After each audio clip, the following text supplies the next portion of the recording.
This is Where We Live from Connecticut Public Radio. I'm Lucy Nalpathanchel. Our schedules keep us busy, so it's natural that many of us take a basic skill like reading for granted. So much around us centers on literacy, from understanding assignments at work and school to interpreting road signs or deciding what products to buy at the grocery store. Today, Where We Live, we explore adult literacy. 36 million adults have trouble reading and writing, according to national statistics. We're going to be speaking with a national nonprofit, Pro-Literacy, coming up. First, are you someone who struggled to read as an adult? Did you know where to reach out for help, or did you keep it a secret? We want to hear from you, too. You can join our conversation today, 860-275-7266. As always, find us on Facebook and Twitter at Where We Live. Now, a member of the community actually pitched this show idea to us, saying adult literacy doesn't get discussed a lot in our society. We're going to talk more about why that is in a few minutes, but we wanted to begin by hearing a first-person account of someone who struggled to read as an adult. So I want to welcome into our studios here Komi Ogbenohevi, who's a Hartford resident. Komi, welcome to our show. Thank you. So, Komi, you have a soft voice, so make sure you talk right into that microphone nice and loud so our listeners can hear you. So, Komi, tell us a little bit about your personal story. So you're actually from Togo, a country in West Africa. Tell us about where you come from and when you ended up in Connecticut. I came from Togo, in a country in West Africa. I got here almost 2 years. I won a diversity lottery visa. In 2017, you came to the U.S. So you won a visa, so you're able to come to this country. So what was that like to come to a new place? At the beginning, I was a little bit scared because I don't know what I had to deal with, the expectation, and I had kind of pressure on me, all my families, and I'm going to start a new life with new people, a new culture. People I don't know. I don't really know what I expect you, but when I got here, everything went smoothly with me, for me. So at first you were scared, a lot of pressure on you, but once you arrived here in Hartford, Connecticut, you felt a little bit better. So tell us what your English ability was when you arrived. Did you know any English? Were you able to read or write English? Yes, I did. When I was back home in Togo, I studied American literature. My reading and writing skills are good, but I had difficulty to express myself. Then when I got here, I set a goal for myself. I said in 6 months, I can speak fluently. Then I did it. Mm-hmm. So many of us are familiar with learning a foreign language, so say in school, and so we learn maybe basic Spanish or French, but once we go to a foreign country where that language is spoken, it's hard to feel confident to speak what you have learned. So you said you set a goal for yourself. How did you find help to learn better English? I can say literacy volunteer helped me a lot. When I got there, I was a little shy, and the tutor said, you're starting a new life. Don't be shy. We are here to help you. Every time they come to me, you gotta talk, and if you have something, just say, if not correct, we just correct you. It will help you to improve yourself. And I did it. So you just mentioned Literacy Volunteers of Greater Hartford. So this is the nonprofit organization that you heard about. Who told you about this group? It's my uncle. When I got here, he said, seeing you don't have to work now, you can start taking some class at Literacy Volunteer. 2 days when I got here, he brought me at LVGH, and I talked with Paula. I signed the paper, and the next week I start with the classes. So in studio with us is someone from Literacy Volunteers who helped Comey, and her name is CJ House. She's Executive Director of Literacy Volunteers of Greater Hartford. CJ, welcome to our show. Thank you. Happy to be here. So Comey was telling us his uncle actually brought him to Literacy Volunteers to get better with English skills. So is that a common referral where community members know someone who's struggling and they say, hey, I know of a nonprofit that can help you? It's very common. Most of our students come to us through family members, through someone who is a student. Interestingly, we're seeing a lot of students coming through Facebook as well. They'll be messaging us through Facebook as well. But when Comey first arrived at Literacy Volunteers, he was very quiet. He was very shy. He was afraid to speak. And to have observed and been able to witness his journey from that scared person who arrived here with no family here, and to blossom into who he is today is just one of the magical things we get to do at Literacy Volunteers. When new immigrants come to this country, one of the first things, besides finding a place to live, is they need to find a job. And so to not be able to understand what someone's saying or to read instructions, that can be a real barrier. Absolutely. It starts with, one of the things I love most about what we're able to do is really get to the root of helping someone become independent. Once you have a command of the language, once you can communicate, so many other things become possible, including getting a job, learning how to take the bus to get to that job. So all of those things are things that are incorporated in the process. Mm-hmm. So, Comey, how often were you going to Literacy Volunteers to get better with your reading and writing during the week? At the beginning, every morning, Tuesday and Thursday morning, then Monday and Wednesday afternoon, and now Monday, Wednesday, and Thursday morning. And when you went to Literacy Volunteers, did you have the same person helping you each time, or I'm just curious about the people that helped you when you went there? Yes, the same people. So, CJ, tell us about who the people are. Many are volunteers? Many are volunteers. We have about 225 volunteers between our two centers. We have a center in Hartford and a center in East Hartford. Comey started with us taking English for speakers of other languages, the SOL classes.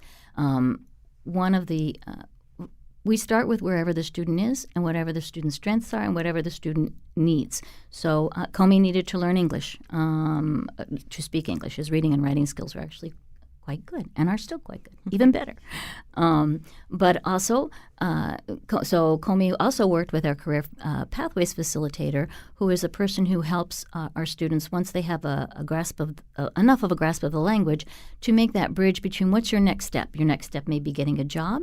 In Comey's case, it was getting a job. It was also going on to college. So that's another professional. So there's a staff of we have 12 professionals, educators, career counselors who are there. And then we have the 225 volunteers who do everything from teaching the classes, teaching whether it's English for speakers of other languages or math or citizenship or basic literacy, digital literacy. We have labs where our volunteers are teaching there too. And whatever issues get in the way of someone getting to their goal, there's somebody there that will help them get that pathway. I understand, Comey, you're now in college, so by connecting with Literacy Volunteers, that helped you know how to apply? Yeah, they helped me. After with the career pathway facilitator, at the beginning, we were trying to get the GAG. Then I told him, I've been at the college back home. And he said, oh, that's good. You don't have to pass the GAG. I know some people at Capitol that can help you get in the college. And we did it. So you're now a freshman at Capitol Community College, right in downtown Hartford. But you're also working. Tell us about where you work. I'm working at Dunkin' Donuts and downtown Central Row. And you mentioned that you started going there, but you're still going to Literacy Volunteers to continue to strengthen your skills. So what is your goal, Comey, once you graduate? Uh, right now, my goal is get in law college, and I have people that helping me now to achieve those goals. Last year at the gala, I met some lawyer, and that I'm still talking with right now. They're trying to help me to navigate through my goal. Toward my goal. So you want to go to law school after completing at Capital Community College. CJ, he mentioned a gala, so this was an event where people heard Comey's story for the literacy volunteers. So every year we have an annual gala. Our gala this year will be on March 30th. Last year, Comey spoke and told his story to about 250 of our supporters, of our stakeholders, of our donors. And Comey was a little bit more nervous then than he was today to come onto the show. And by the end of the speech, he actually went back up and did an ad lib. So that was the point at which we realized that Comey's confidence level was growing as well. So he told his story, and I think one of the important things about having students tell their story is that this is very often a hidden population. People don't see people who are learning English as another language or are low literate and can read or write. And to know how hard that is and what a challenge it is to come and do that, to be able to share that story, it's just a whole lot more powerful coming from the student. And we're going to be hearing more about some of the challenges that people in the United States face who have trouble reading and writing. But I do want to thank Comey Ogbenohevi from Hartford, who again was taking and still taking English classes at Literacy Volunteers of Greater Hartford. Comey, you didn't seem nervous at all. I thought you did a great job. It's hard to talk on the radio. Oh, no. I'm confident now. Comey's real goal is he's going to be our next ambassador. We're going to get him to the UN. That's it. Well, Comey, thank you again for coming in to talk with us. It's a pleasure. From Connecticut Public Radio, this is Where We Live. I'm Lucy Nalpathanchel. Today we're talking more about this issue that we don't talk often about in our society, and that is many Americans, 36 million Americans, in fact, who struggle to read and write. We're going to talk about why that is and why that rate hasn't gone down in recent years. And we also want to hear from you. Are you someone who struggled with reading and writing as an adult? You can join us, 860-275-7266. Find us on Facebook and Twitter at Where We Live.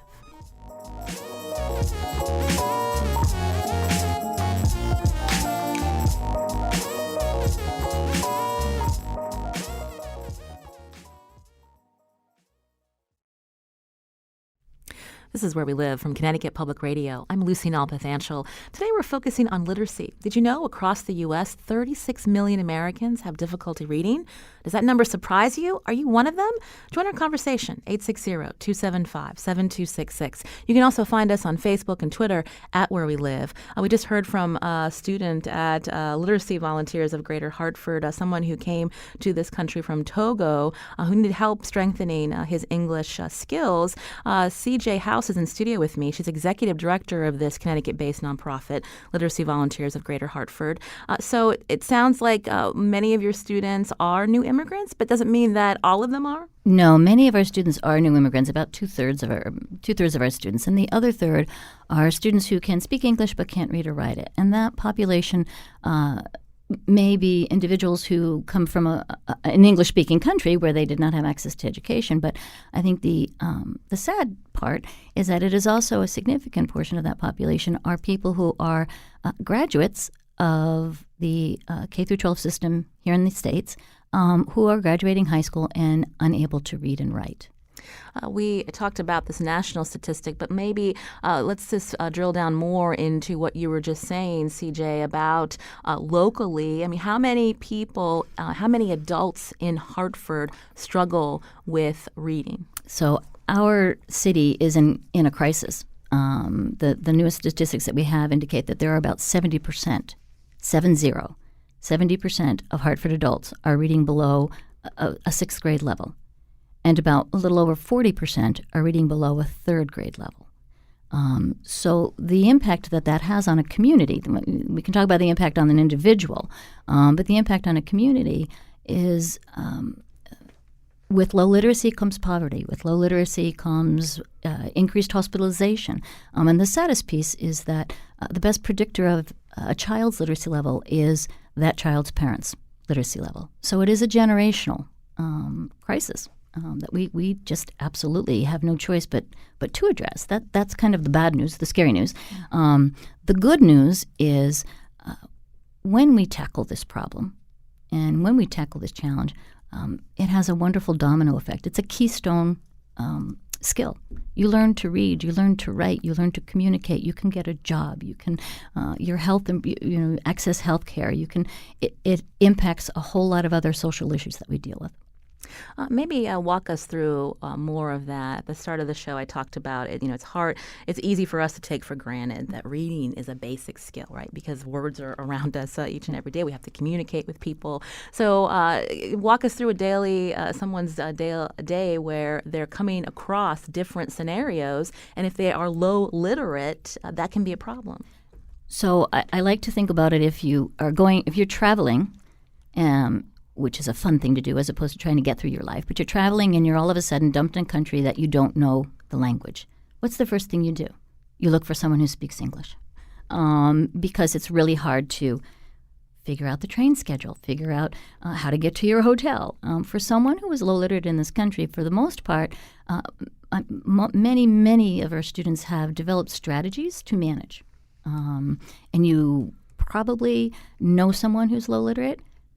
But they're not going to tell, and you haven't seen it because they go to fill out a form. They'll go, I can't fill out the form. I need my glasses.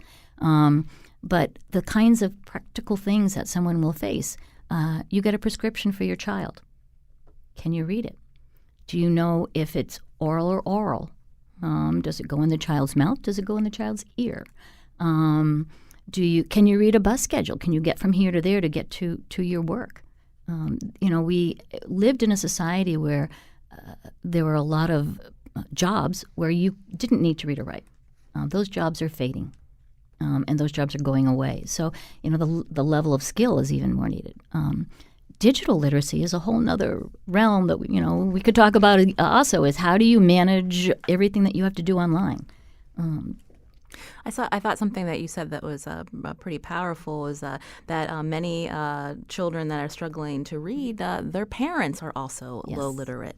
And you mentioned that people get good at passing, so to speak. Mm-hmm. And so I'm just wondering if you could talk, is there a stigma around adults who have trouble reading that they don't want to say, I actually have trouble understanding this? And maybe they don't, how do they know to go to literacy volunteers? I think some of the most courageous people walk through our doors because it are those people who say, I can't read, I need to do something about it. Very often the motivation is another family member who says you can do this. Very often it is when they try to sit down and help their child with homework and realize that they can't do that.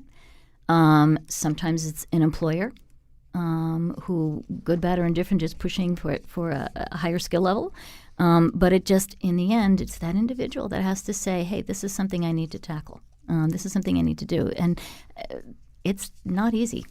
Not easy at all. In studio with me is C.J. House, Executive Director of Literacy Volunteers of Greater Hartford. It's a Connecticut-based nonprofit. As we talk about adult illiteracy, are you one of many Americans, 36 million Americans who struggle to read and write? How has that impacted you in your life? You can join our conversation, 860-275-7266. Find us on Facebook and Twitter at Where We Live.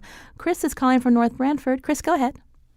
Hi, how you doing? My name's Chris, and I'm extremely dyslexic. I've had trouble reading and writing pretty much all my life.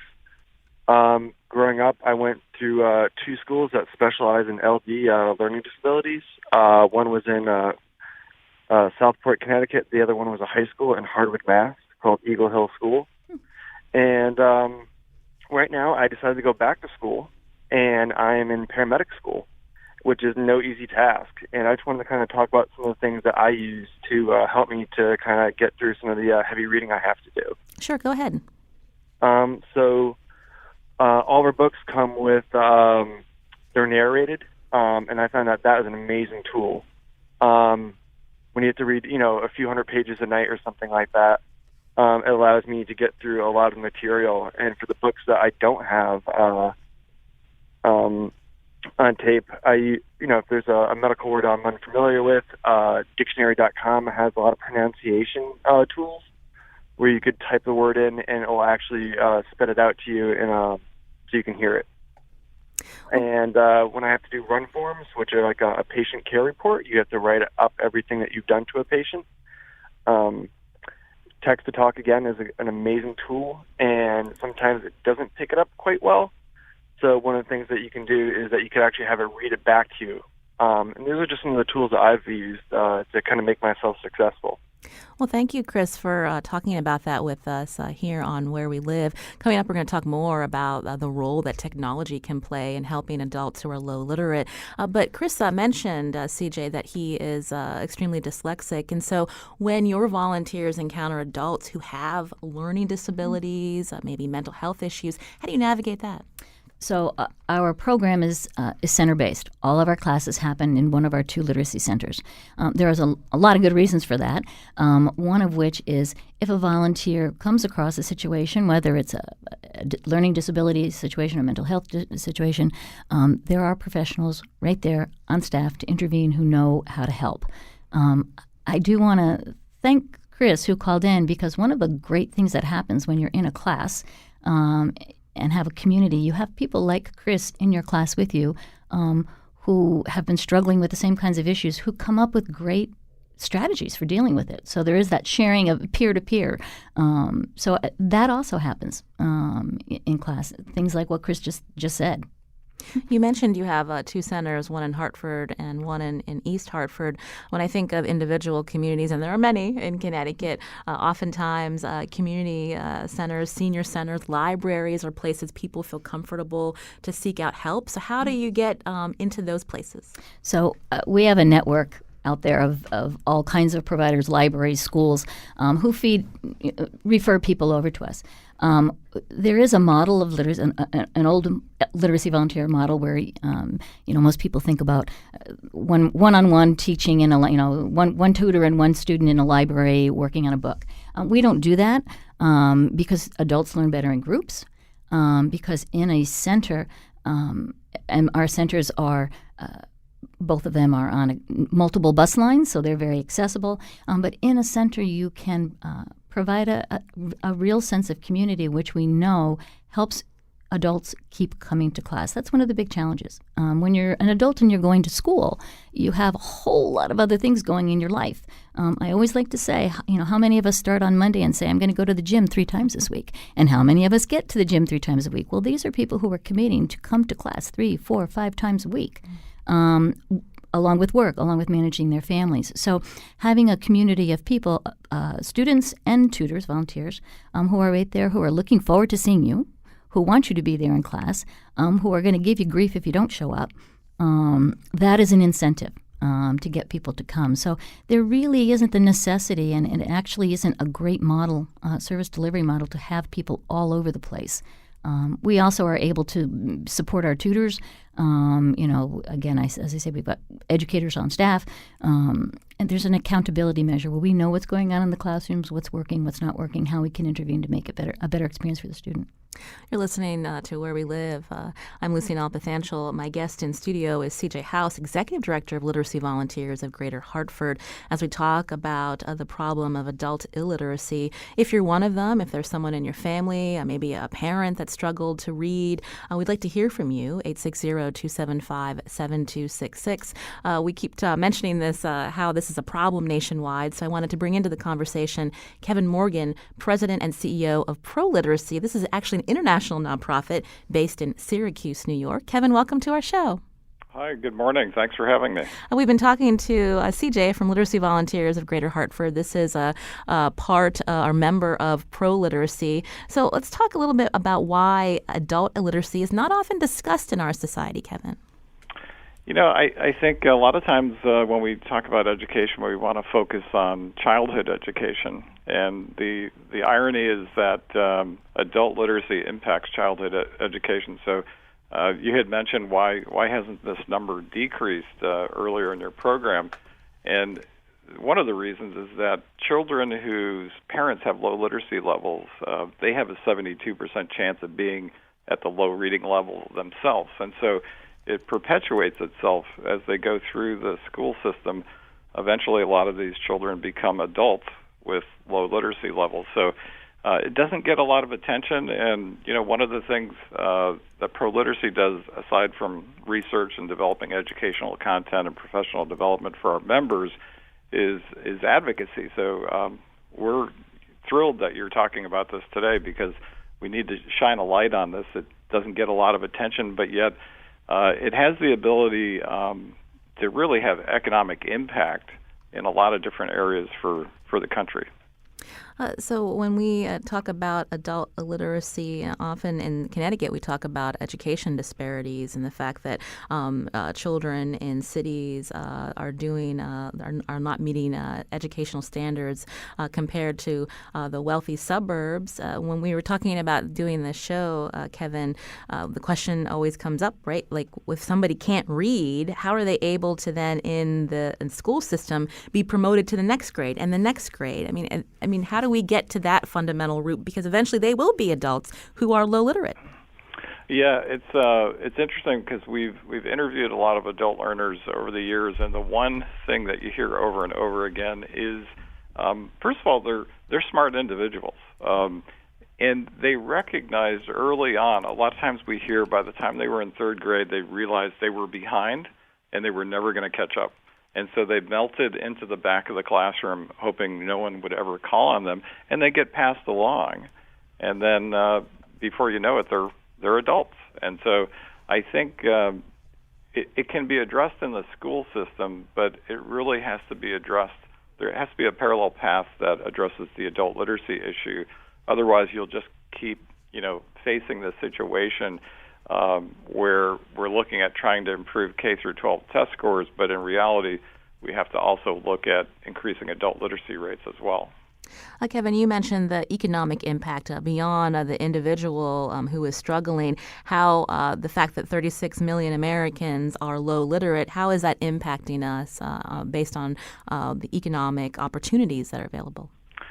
Well, it's a global economy now, and there was a great study that came out in 2013, the Program for the International Assessment of Adult Competencies.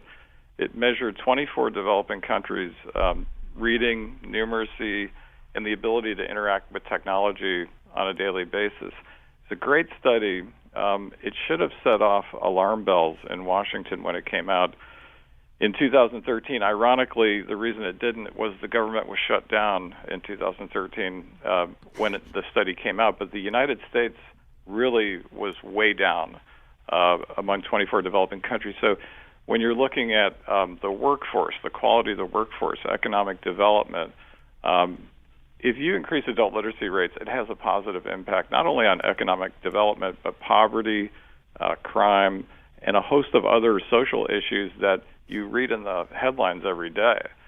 So it needs to be addressed not only from a federal and state level, but also from a private sector level. Right now, you've got a situation where we've got effectively full employment in this country. You have a labor shortage, and the answer is to bring in traditionally marginalized adults who, have a lower education, high school dropouts, low literacy adults, former inmates, and bring them into the workforce through education. One of your member organizations is in studio with us here on Where We Live, and that's CJ House, Executive Director of Literacy Volunteers of Greater Hartford. So how do you do your work? Who's supporting your nonprofit, CJ? We are very fortunate in that our funding is diverse. We have state funding, we have private funding, we have some wonderful individual donors. I think this community benefits significantly from the Hartford Foundation for Public Giving, which doesn't only send out money, but also is very engaged in resolving the problem and getting people together. I think, talking a little bit more about what Kevin was saying is the approach to this issue can't come from one sector. And it is not. It's complex. The K through 12 system can't fix it. Digital literacy, much as we would love to have a magic bullet that would fix it, it can't. We need to have a community response. And it's, personally, my education was very European as opposed to American, and I think that the American K through 12 system needs to take a good hard look at beginning with the student and the student's strengths, as opposed to beginning with a test score and trying to get a student to a test score. But it needs to be an effort that comes from many different angles. When we have an individual student coming in who needs to learn English, that's a beginning point. But that individual then also needs help to get to the next point, which may be it may be something as simple as being able to participate in a parent-teacher conference and teaching them the skills of advocacy that they need to do when they go into that parent-teacher conference. Another path may be job skills. We have a couple of job training programs that they can be in. Career counseling, figuring out what's out there. In Connecticut, we have a skills gap, but we have really a skills misalignment where we actually have people who have high school diplomas, who have college diplomas. They just don't happen to be in the fields in which the industries in Connecticut need them to be in. I was thinking often is discussed here in Connecticut are the defense contractors that are looking for adults who can do these jobs, and so there's partnerships between certain community colleges to get people's math and science skills up. But am I hearing what you're saying, that when we think about the private sector, there needs to be more investment also in helping adults with low literacy skills to get to that point? To get to that point, because that's where our population growth is in the state, is in the new immigrants. If we did not have new immigrants coming into the state, we would be losing people. So we need to bring those skills up, the basic literacy skills up, and then to the next level. We teach math. STEM is the big, I couldn't do. I have multiple degrees. I could not do advanced manufacturing. So it has to be a combination of forces coming in to resolve this. You can join our conversation here on literacy on Where We Live. Again, 36 million Americans struggle to read and write. On the phone with us, again, is Kevin Morgan, President and CEO of Pro Literacy, an international nonprofit based in Syracuse. Kevin, when we think about the types of jobs available out there in our economy for low literate Americans, so what kind of jobs are they having to take, and is there evidence that private sectors are stepping up to help some of these workers? Yeah, it's finally happening. I think 10 years ago, a lot of times when we would talk to employers and try to get them to invest in adult education for their workers, they were actually concerned that if they educated their workers, they may leave. And so now what we're seeing is you have companies, there's a lot of examples out there recently where Taco Bell, for instance, some of the hospitality industry, hotels are actually funding high school equivalency education for their workers that get their high school equivalency degree and post-secondary education. So they recognize that not only is that a recruitment tool to attract workers, but it's also a great tool to keep workers and promote workers from within. It just makes good economic sense if you want to attract workers. I heard CJ's comment earlier in the program about, a lot of the blue-collar jobs, the entry-level blue-collar jobs, they really don't exist anymore in the sense that no one's going to hand you a hammer and say, hit that anymore. It's going to be operate the computer so that you can operate the plasma cutter to cut the steel. It's even the blue-collar jobs have some digital component to them, so you have to be able to interact with technology. You need to be able to read, and some of the other workforce skills, just being able to work within a team atmosphere, showing up on time. Those are all things that help people prepare for the workforce. And because you brought up digital literacy, I'm wondering, Kevin, if you could talk about the role of technology in reaching people who have low literacy, especially if they're not in the urban areas, such as CJ's nonprofit that helps people in the greater Hartford area. Yeah, programs like CJ's and all the other member programs around the country do a terrific job, a lot of times with volunteers. Not everyone has access to those programs, so the technology, which education technology has really been developed a lot in the K through 12 sector and the higher ed sector. We're starting to see options in the adult literacy space that allows students to access either remotely if they don't have access to a local literacy program, or in some cases it complements what they're achieving in their local literacy program, where they can work at home through a smartphone, which oftentimes is their only digital connection.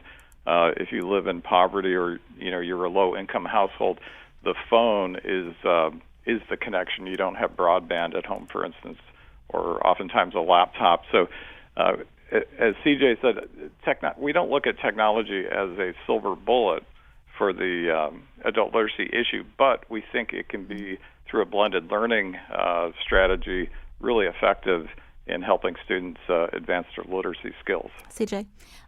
I would agree 100%. I think it's another facet, and we integrate it into all of our classes. We use Duolingo. We've got all the students use it to if they can't come to a center for whatever reason, but it also augments all the learning. I think what I love about digital literacy too is that people learn differently. Adults learn differently. Not everybody learns in a classroom. Not everyone learns online.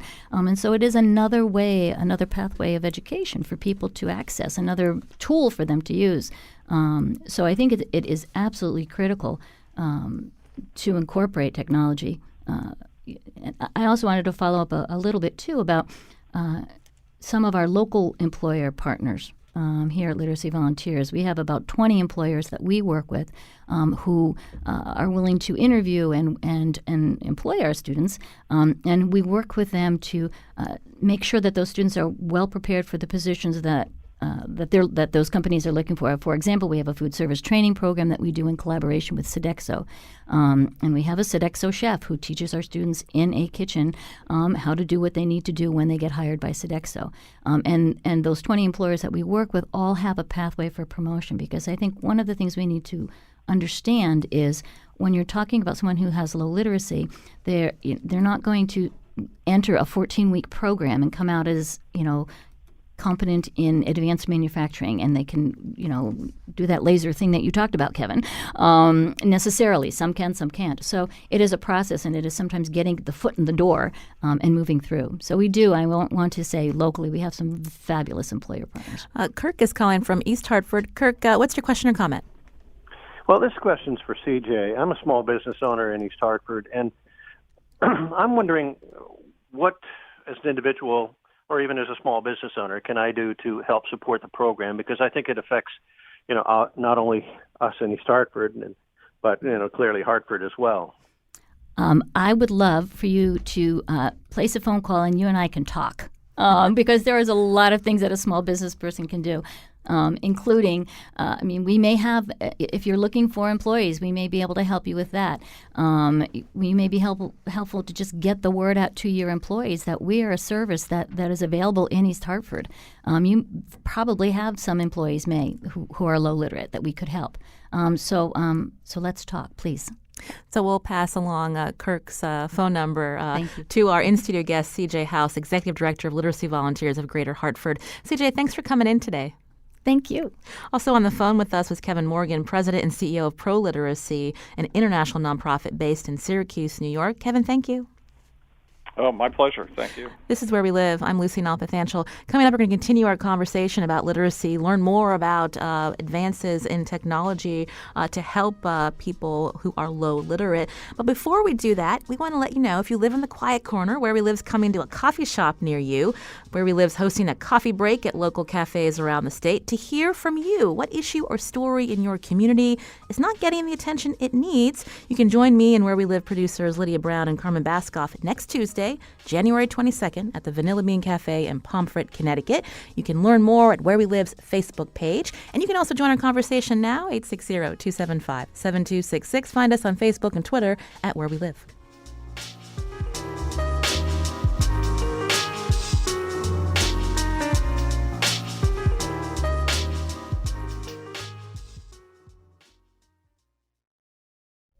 This is Where We Live. I'm Lucy Nalpathanchel. So how can communities work to make literacy more accessible? My next guest leads $7 million competition focused on developing and deploying mobile tools to help those who read at or below a third grade level. I want to welcome onto the show Dr. Shlomi Katan, Executive Director of the Adult Literacy X Prize. Shlomi, welcome to our show. Good morning, Lucy. Thanks for having me on. So this sounds exciting. What is X Prize exactly? It's a good question. So X Prize is a nonprofit organization that's been around 25 years that essentially believes in a more optimistic future for humanity and for the planet. And what do I mean by that? We believe that the world overall is getting better because of technology, but that we as humans need to do something with that in order to more equally and democratically distribute that overall improvement in human life. So we live longer, healthier, easier lives than we have before on a global scale, but that's not evenly distributed. And we believe that human beings are the ones that can solve those challenges. And one of the important aspects of that is that today, because of technology, because of smartphones and computer technology and robotics and artificial intelligence and all these other technologies that are coming online over the next decade or so at a massive level, more people than ever can solve those problems, and we can solve them better. And what X Prize does is enable those solutions through these large-scale incentive prize competitions. That's a model that's existed for centuries. It actually is responsible for canning and for transatlantic flights. But essentially, if you put out a target, you tell people, here's the problem that we want you to solve, and we will incentivize you to solve it. Someone will go out and solve it. And if we can rely on the genius of the crowd to do that, we're much more likely to get a solution that is better for more people. So you're focusing in on adult literacy. Tell us how and who are the finalists that are working on these mobile tools? Yeah, so X Prize works across a number of sectors, ranging from ocean health to oil cleanup to space exploration, and then, of course, education. That's one of the challenge areas that we believe is important to address. The Adult Literacy X Prize is a competition for mobile app developers to develop the type of learning technology that adult learners can use anytime, anywhere to improve their literacy skills. It targets both native speakers of English and English language learners who read at or below the equivalent of a third grade level, to use kind of a colloquial term for that. And we launched the competition just about 3.5 years ago in June of 2015.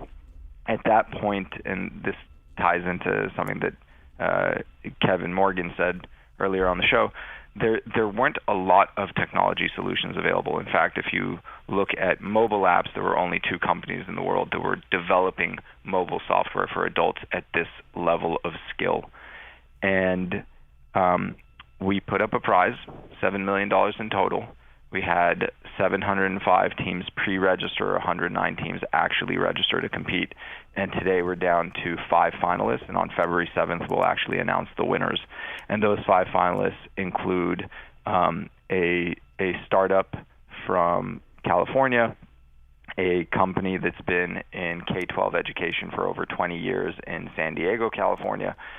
We have one organization that is a university team competing out of Amrita University, which is the top-ranked private university in India, as well as a collaboration amongst LIFT, which is Literacy Instruction for Texas, a 57-year-old nonprofit serving adult learners in Greater Dallas, collaborating together with Southern Methodist University, both their School of Education and their School of Engineering. And then finally another startup started by technologists in Hong Kong and educators in the United States. So those are the 5 finalists. They've all built a diverse set of learning tools that seem to be working really well for the adults who use them.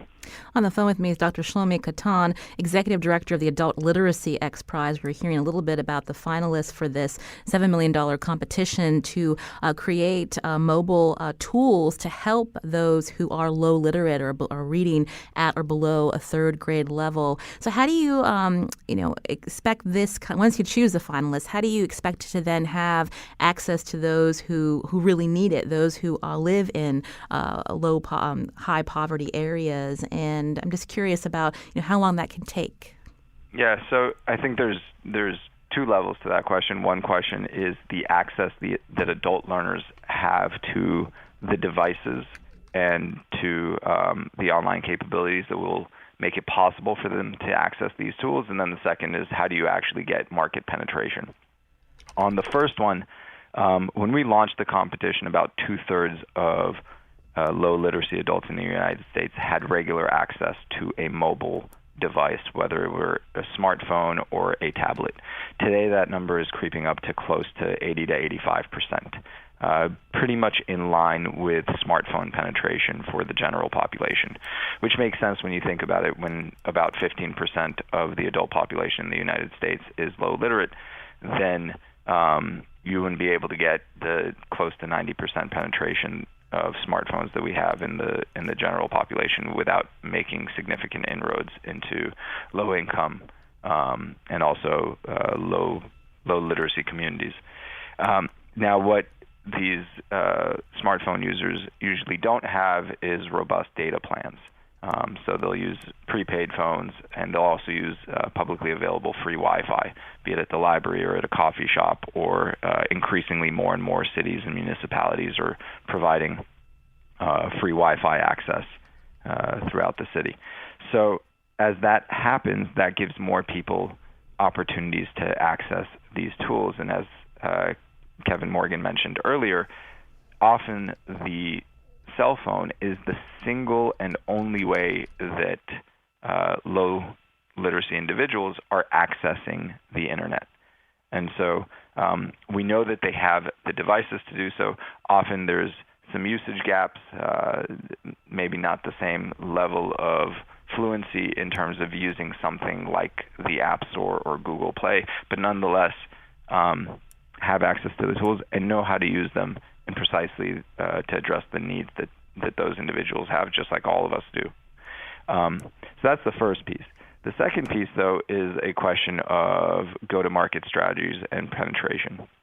And as with any company, we know that some companies will be commercially successful and some won't be, regardless of how effective their tools are. So one of the things that XPRIZE is doing together with the funders of this competition, so this is a competition that was funded by the Barbara Bush Foundation for Family Literacy, which is a 30-year-old foundation serving family literacy needs in the United States, and the Dollar General Literacy Foundation, which has a similarly long history of funding adult education organizations throughout the country. They funded the Adult Literacy XPRIZE, and these three organizations together, XPRIZE together with these funders, believe that one of the important ways we're going to get these tools into the hands of the learners who need them most is to make it possible for them to get it for free for as long as possible. Well, it's certainly, we're going to be running out of time soon. Dr. Shlomi Katan, again, Executive Director of the Adult Literacy XPRIZE. We heard from our guests earlier that said that technology is not a silver bullet, but it can't help. It can help when you have so many people with smartphones. And on February 7th, we're going to hear more about who's chosen to help lead this technology forward. But we want to thank you, Shlomi, for telling us about this really exciting venture, and we can't wait to hear more. Of course. Glad to be on, and thanks for having me. Again, Shlomi Katan, Executive Director of the Adult Literacy XPRIZE. We want to also thank our previous guests, as well as our technical producer, who's Kion Wolf. Our senior producer is Lydia Brown. Thanks to Carmen Baskoff on the phones. You can learn more about the show at wnpr.org/where we live. We'll tweet out more information about the XPRIZE, Adult Literacy XPRIZE competition at Where We Live. I'm Lucy Nalpathanchel. As always, thanks for listening.